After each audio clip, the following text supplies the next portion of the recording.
ನಮಸ್ತೆ ಸ್ನೇಹಿತರೆ, ಹೇಗಿದ್ದೀರಾ? ಎಲ್ಲರೂ ಚೆನ್ನಾಗಿದ್ದೀರಾ ಅಂತ ಭಾವಿಸ್ತಾ ಇವತ್ತಿನ ಈ ಒಂದು ವಿಡಿಯೋನ ಸ್ಟಾರ್ಟ್ ಮಾಡ್ತಾ ಇದ್ದೀನಿ. ಸೊ ಇವತ್ತಿನ ವಿಡಿಯೋ ಆಗಿದೆ ರೇಷನ್ ಕಾರ್ಡ್ ಬಗ್ಗೆ. ರೇಷನ್ ಕಾರ್ಡ್ ಅರ್ಜಿಯನ್ನು ಹಾಕಲಿಕ್ಕೆ, ತಿದ್ದುಪಡಿ ಮಾಡಲಿಕ್ಕೆ, ಹೊಸ ಹೆಸರನ್ನ ಸೇರ್ಪಡೆ ಮಾಡಲಿಕ್ಕೆ ಮತ್ತು ಅರ್ಜಿಯನ್ನು ಹಾಕಲಿಕ್ಕೆ ನಮಗೆ ಮಾರ್ಚ್ 31ನೇ ತಾರೀಕು ಡೆಡ್ಲೈನ್ನ ಕೊಟ್ಟಿದ್ರು. ಸೊ ಇದರಲ್ಲಿ ನಮಗೆ ಏನೇನೆಲ್ಲ ಬರುತ್ತೆ, ಯಾರೆಲ್ಲ ಅರ್ಜಿ ಹಾಕ್ಬೋದು, ಯಾರೆಲ್ಲ ಅರ್ಜಿ ಹಾಕ್ಲಿಕ್ಕೆ ಆಗಲ್ಲ, ಸೊ ಇನ್ನೇನು ಸ್ವಲ್ಪ ದಿನಗಳು ಮಾತ್ರ ಉಳಿದಿದೆ. ಸೊ ಅದ್ರ ಬಗ್ಗೆ ಇನ್ಫಾರ್ಮೇಷನ್ ಕೊಡಲಿಕ್ಕೆ ಒಂದು ವಿಡಿಯೋನ ಮಾಡ್ತಾ ಇದ್ದೀನಿ ಸ್ನೇಹಿತರೆ. ಸೊ ಯಾರೆಲ್ಲ ನನ್ನ ಚಾನಲ್ ಇನ್ನೂ ಸಬ್ಸ್ಕ್ರೈಬ್ ಮಾಡ್ದಲೇ ನೋಡ್ತಾ ಇದ್ದೀರಾ, ಪ್ಲೀಸ್ ಸಬ್ಸ್ಕ್ರೈಬ್ ಮಾಡಿ, ಸಪೋರ್ಟ್ ಮಾಡಿ ಅಂತ ಹೇಳ್ತೀನಿ. ಸೊ ನಾನು ಶಾಪಲ್ಲಿ ಕುತ್ಕೊಂಡು ವಿಡಿಯೋ ಮಾಡ್ತಿರೋದ್ರಿಂದ ಡಿಸ್ಟರ್ಬೆನ್ಸ್ ಬರ್ಬೋದು. ಸೊ ದಯವಿಟ್ಟು ಯಾರು ಅದನ್ನೆತ ಭಾವಿಸ್ಬೇಡಿ ಅಂತ ಹೇಳ್ತೀನಿ ಸ್ನೇಹಿತರೆ. ರೇಷನ್ ಕಾರ್ಡು ತುಂಬಾ ಇಂಪಾರ್ಟೆಂಟ್ ಆಗಿದೆ. ಸೊ ರೇಷನ್ ಕಾರ್ಡಲ್ಲಿ ಏನಂತ ಹೇಳಿದರೆ, ನೀವೊಂದು ಗೃಹಲಕ್ಷ್ಮಿ ಹಣದಿಂದ ಹಿಡಿದು, ಮಕ್ಕಳ ಒಂದು ಸ್ಕಾಲರ್ಶಿಪ್ಪಿಂದ ಹಿಡಿದು, ಹಾಸ್ಪಿಟಲಿಂದ ಹಿಡಿದು ಪ್ರತಿಯೊಂದಕ್ಕೂ ನಮಗೆ ಗೃಹ ಜ್ಯೋತಿಗೆ ಎಲ್ಲದಕ್ಕೂ ರೇಷನ್ ಕಾರ್ಡ್ ಬೇಕು. ಸೊ ರೇಷನ್ ಕಾರ್ಡಲ್ಲಿ ನಿಮಗೆ ಗೊತ್ತಿರ್ಬೋದು, ಸತ್ತಿರೋರ ಹೆಸರಲ್ಲಿ ಕಾರ್ಡು ರನ್ ಆಗ್ತಾ ಇದ್ದರೆ ಅದನ್ನು ಸರ್ಕಾರದವರೇ ಪತ್ತೆ ಹಚ್ಚಿ ತೆಗೆದುಹಾಕ್ತಾ ಇದ್ದಾರೆ. ನೀವು ವಾಲಂಟರಿಯಾಗಿ ತೆಗೆದು ಹಾಕಲಿಕ್ಕೆ ನಿಮಗೆ ಇವಾಗೊಂದು ಅವಕಾಶವನ್ನು ಕೊಟ್ಟಿದ್ದಾರೆ. ಸೊ ಯಾರ ಮನೆಗಳಲ್ಲಿ ಡೆತ್ ಆಗಿರೋರ ಹೆಸರಲ್ಲೇ ರೇಷನ್ ಕಾರ್ಡು, ತುಂಬ ಲಕ್ಷಾಂತರ ರೇಷನ್ ಕಾರ್ಡುಗಳು ರನ್ ಆಗ್ತಾ ಇದ್ದಾವೆ, ಅದನ್ನು ನೀವು ತೆಗೆದು ಹಾಕಿಬಿಟ್ಟು ನಿಮ್ಮ ಒಂದು ಹೆಸರನ್ನು ಸೇರಿಸ್ಕೊಂಡು ಮತ್ತೆ ನಿಮ್ಮ ಗೃಹಲಕ್ಷ್ಮಿ ಅಪ್ಲಿಕೇಶನನ್ನು ಹೊಸದಾಗಿ ಸ್ಟಾರ್ಟ್ ಮಾಡೋದಕ್ಕೆ ಸರ್ಕಾರ ಒಂದು ಅವಕಾಶವನ್ನು ಕೊಟ್ಟಿದೆ. ಸೊ ಈ ಥರ ಒಂದು ಸದುಪಯೋಗವನ್ನು ಎಲ್ಲರೂ ಪಡ್ಕೊಳ್ಳಿ. ರೇಷನ್ ಕಾರ್ಡಿಗೆ ಅರ್ಜಿ ಹಾಕಲಿಕ್ಕೆ ಯಾವಾಗಲೂ ಬಿಡೋದಿಲ್ಲ, ನಮಗೆ ದಿನಾ ಈ ಅವಕಾಶಗಳು ಸಿಗೋದಿಲ್ಲ.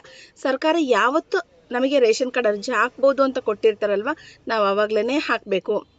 ಮತ್ತು ಯಾವತ್ತು ಸ್ಟಾಪ್ ಅಂತ ಹೇಳ್ತಾರಲ್ವ, ಅದು ಅವತ್ತಿಗೆ ಮುಗಿಯುತ್ತೆ. ಮತ್ತೆ ನಾವು ಕಾಯಬೇಕು, 3 ತಿಂಗಳು, 6 ತಿಂಗಳು, ವರ್ಷ ಆಗ್ಬೋದು, ಇದನ್ನು ಕಾಯಬೇಕಾಗುತ್ತೆ. ಸೊ ಹಾಗಾಗಿ ಇವಾಗ ಮಾರ್ಚ್ 31 ಎಲ್ಲರಿಗೂ ಅವಕಾಶವನ್ನು ಕೊಟ್ಟಿದ್ದಾರೆ. ರೇಷನ್ ಕಾರ್ಡ್ ತಿದ್ದುಪಡಿ ಮಾಡ್ಕೊಳ್ಲಿಕ್ಕೆ, ಹೊಸ ಹೆಸರನ್ನ ಸೇರಿಸ್ಕೊಳ್ಲಿಕ್ಕೆ ಅಥವಾ ಹೆಸರು ಬದಲಾವಣೆ ಮಾಡ್ಕೊಳ್ಲಿಕ್ಕೆ ಒಂದು ಏನಂತ ಹೇಳಿದರೆ ಒಂದು ಅವಕಾಶವನ್ನು ಕೊಟ್ಟಿದ್ದಾರೆ.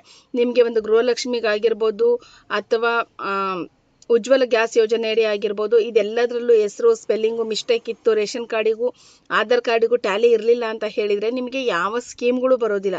ಸೊ ಹಾಗಾಗಿ ಹೆಸರಲ್ಲಿ ತಿದ್ದುಪಡಿ ಮಾಡಬೇಕು ಅಥವಾ ಹೆಸರನ್ನ ಸೇರಿಸಬೇಕು ಅನ್ನೋರಿದ್ರು ಅಂತ ಹೇಳಿದರೆ ದಯವಿಟ್ಟು ಹೋಗಿ ನಿಮ್ಮ CSC ಸೆಂಟರ್ಗಳಾಗಿರ್ಬೋದು, ಆನ್ಲೈನ್ ಸೆಂಟರ್ಗಳಲ್ಲಿ ಎಲ್ಲಿ ಬೇಕಾದರೂ ನಿಮಗೆ ಹಾಕ್ಕೊಡ್ತಾರೆ. ಬೆಂಗಳೂರನ್ನು ಅಥವಾ ಕರ್ನಾಟಕವನ್ನು ಅಥವಾ ನಾಡ ಕಚೇರಿಗಳಾಗಿರ್ಬೋದು ಅಥವಾ ದಾವಣಗೆರೆವನ್ನು CSC ಸೆಂಟರ್ಗಳು ಈ ಥರದಲ್ಲಿ ನಿಮಗೆ ಅರ್ಜಿಯನ್ನು ಹಾಕಿ ಕೊಡ್ತಾರೆ.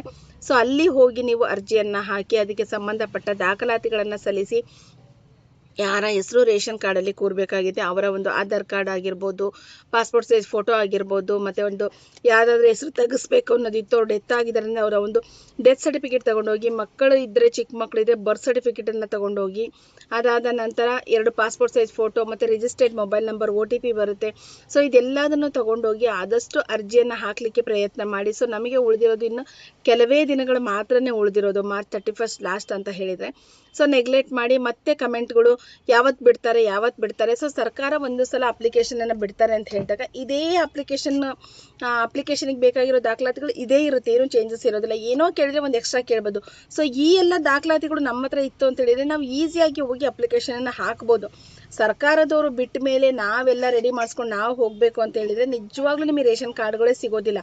ಅದರಲ್ಲೂ ಈ ತಿಂಗಳಲ್ಲಿ ನೀವೇನಾದರೂ, ಮತ್ತು ಇನ್ನೊಂದು ವಿಚಾರ, ಯಾರೆಲ್ಲ ಇನ್ಕಮ್ ಸರ್ಟಿಫಿಕೇಟ್, ಕ್ಯಾಸ್ಟ್ ಸರ್ಟಿಫಿಕೇಟ್ ಮಾಡಿಸ್ಬೇಕಂತಿದ್ರು ಸೊ ಜೂನ್ ತಿಂಗಳವರೆಗೂ ಕಾಯ್ದುಕೊಂಡು ಕೂತ್ಕೋಬೇಡಿ. ಸೊ ಇವಾಗಲೇ ಹಾಕಿ, ಯಾಕಂದರೆ ಎಲ್ಲನೂ ಆನ್ಲೈನ್ ಆಗಿರೋದ್ರಿಂದ ಸೊ ತುಂಬ ಸರ್ವಿಸ್ಗಳು ಚೇಂಜ್ ಆಗ್ತಾ ಇರೋದ್ರಿಂದ ಸಿಗೋದು ಸ್ವಲ್ಪ ಕಷ್ಟ ಆಗ್ಬೋದು. ಇವಾಗ ಜೀವನ ಪ್ರಮಾಣ ಪತ್ರ ಕೇಳ್ತಿದ್ದಾರೆ ಗೃಹಲಕ್ಷ್ಮಿಗೆ, ಅದೇ ರೀತಿಯಾಗಿ ಕ್ಯಾಸ್ಟ್ ಇನ್ಕಮ್ ಅಂತೂ ಎಲ್ಲದಕ್ಕೂ ಬೇಕು. ಸೊ ಯಾರ ಹತ್ರ ಅದೆಲ್ಲ ಮಾಡಿಸಿಟ್ಕೊಳ್ಳಿ. ನಿಮಗೆ ಇವಾಗ ಅಪ್ಲಿಕೇಶನ್ ಹಾಕೋಕ್ಕಾಗಲಿಲ್ಲ, ಅದು ಸಿಕ್ಕಿಲ್ಲ ಅಂದರೆ ಅಟ್ಲೀಸ್ಟ್ ಮತ್ತೆ ಮುಂದೆ ಬಿಟ್ಟಾಗ ಹೇಳ್ತೀವಿ, ಆವಾಗಲಾದರೂ ನಿಮಗೆ ಹೆಲ್ಪ್ ಆಗುತ್ತೆ. ಬಟ್ ಯಾರ ಹತ್ರ ಡಾಕ್ಯುಮೆಂಟ್ಸ್ ಎಲ್ಲ ರೆಡಿ ಇದೆ, ನೀವು ರೇಷನ್ ಕಾರ್ಡಿಗೆ ಅರ್ಜಿ ಹಾಕಕ್ಕೆ ನೋಡ್ತಾ ಇದ್ರ, ಸೊ ನೀವು ಹೋಗ್ಬಿಟ್ಟು ರೇಷನ್ ಕಾರ್ಡಿಗೆ ಅರ್ಜಿಯನ್ನು ಸಲ್ಲಿಸಿ ಅಂತ ಹೇಳ್ತೀನಿ. ಸೊ ಹೋಪ್ ಇವತ್ತಿನ ಈ ಒಂದು ವಿಡಿಯೋ ನಿಮಗೆಲ್ಲರಿಗೂ ಇಷ್ಟ ಆಗಿದೆ ಅಂತ ಭಾವಿಸ್ತೀನಿ ಸ್ನೇಹಿತರೆ. ನನ್ನ ಚಾನಲ್ ಯಾರಿನ್ನ ಸಬ್ಸ್ಕ್ರೈಬ್ ಮಾಡಿಲ್ಲ, ಪ್ಲೀಸ್ ಸಬ್ಸ್ಕ್ರೈಬ್ ಮಾಡಿ, ಸಪೋರ್ಟ್ ಮಾಡಿ ಅಂತ ಹೇಳ್ತೀನಿ. ಸೊ ಥ್ಯಾಂಕ್ ಯು ಎಲ್ಲರಿಗೂ.